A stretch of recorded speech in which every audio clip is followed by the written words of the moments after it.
Yan po. Yung dadalhin ko sa Pilipinas. Nagkita-kita tayo doon.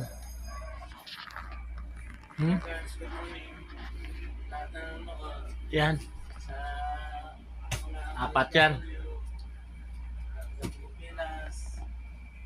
At saka may handkerry pa ko doon na bag.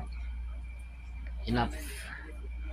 May pinadala na rin ako doon ng mga damit ko na iba eh.